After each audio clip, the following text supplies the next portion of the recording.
اعوذ باللہ من الشیطان الرجیم بسم اللہ الرحمن الرحیم۔ ناظرین میں آپ کا میزبان سیاح ناظرین کا سوال افسن کر ناظرین، آج کا میرا جو موضوع ہے وہ ویکسین مافیا اور ڈرگ مافیا کے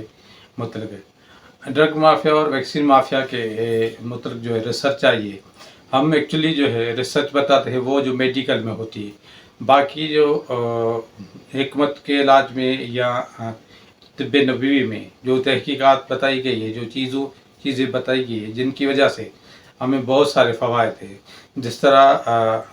حضور اکرم صلی اللہ علیہ وسلم کی حدیث مبارک ہے کہ شہد جو ہے بہت سارے مرضوں کے لیے مفید ہے۔ جس طرح کلونجی کے بارے میں فرمایا ہے کہ موت کے علاوہ کلونجی میں جو ہے ہر بیماری کی شفا موجود ہے۔ اس طرح بہت ساری جڑی بوٹیوں کا مختلف ذکر کیا گیا ہے، اور قرآن مجید میں بھی بہت سارے پھلوں کا جو ہے وہ ذکر آیا ہے۔ تو جو ایمس یونیورسٹی ہے، ہندوستان کی بڑی یونیورسٹی ہے، تو وہاں جو تحقیق ہوئی ہے اس پہ تحقیق میں یہ کہا گیا ہے کہ جتنی بھی ویکسین آتی ہے جو بچوں کو پیدا ہوتے ہی لگتی ہے، تو ہم 6 ٹیکے یا 7 ٹیکے لگاتے ہیں اور کہتے ہیں کہ ان بیماریوں سے جو ہے وہ بچہ محفوظ رہے، اس وجہ سے یہ ٹیکے لگانا بہت ضروری ہوتی ہے۔ جیسے پولیو کی ویکسین اور پھر پولیو کی ڈراپس آ گئے، اسی طرح جو ہے کرونا کا جو وائرس پھیلا اس میں بڑی جو ہے ترسا کے شدت کے بعد جو ہے ویکسین آئی۔ اس ویکسین کا جو کام تھا، ان کے دلائل یہ ہے کہ ویکسین کا کام جو ہے وہ امیون سسٹم کو بڑھانا، یعنی قوت مدافعت کو بڑھانا۔ قوت مدافعت بڑھانے کے لیے پھر جو اندر بیکٹیریا پیدا ہوتے ہیں یا جراثیم پیدا ہوتے ہیں، ان میں انسان کے اندر اتنی اللہ تعالیٰ نے صلاحیت رکھی ہے کہ ان بیکٹیریاز کو خود ہی وہ کل کر سکتا ہے، وہ بیماری سے لڑ سکتا ہے۔ اسی طرح انہوں نے مثال دے کے یہ کہا کہ اگر ہمیں کوئی کتا کاٹ جاتا ہے تو اس کی پہلے 7 ویکسینیں آتی تھی، اب 3 ویکسینیں آ رہی ہے، اور کمپنی کا یہ کہنا ہے کہ ہو سکتا ہے اس ویکسین کو ہم ایک ویکسین پہ لے آئے، ایک ویکسین پر اگر لے آئے تو اس کا مطلب یہ ہوا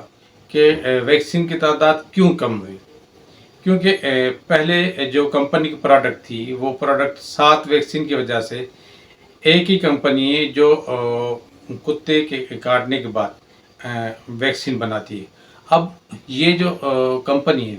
وہ کسی کو اپنے رائٹس بھی نہیں دے رہی، اپنے جو ہے وہ دوا کا فارمولہ جو کسی کو ایجاد کرنے کی جو اجازت نہیں دی گئی، اس وجہ سے یہ ویکسین جو ہے ایک ویکسین تک آ سکتی ہے۔ تو ماہروں کا یہ کہنا ہے اگر کوئی بھی انسان اگر اس کو بخار ہو جاتا ہے یا کوئی بھی وبائی مرض ہو جاتا ہے، وہ 3 دن صرف اناج نہ کھائے، چاول نہ کھائے، دودھ نہ پیے، یہ غذائیں چھوڑ کر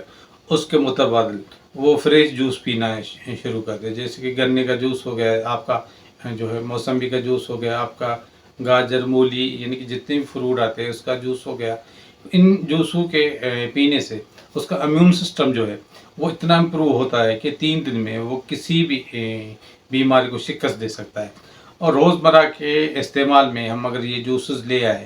تو بہت ساری جو بیماری ہوتی ہے، جیسے لبا ہمارا کام نہیں کرتا، یا جس طرح لیور خراب ہوتا ہے، یا اللہ تعالیٰ معاف کرے کینسر کی بیماری ہوتی ہے، تو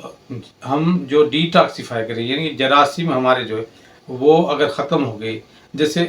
ہم بھوکے رہتے ہیں، آپ 8 گھنٹے کے لیے یا 9 گھنٹے کے لیے، اگر بھوک میں کوئی اندر چیز نہیں جائے گی تو انسان کے اندر جو بیکٹیریاز پائے جاتے وہ آپ کی جو ہے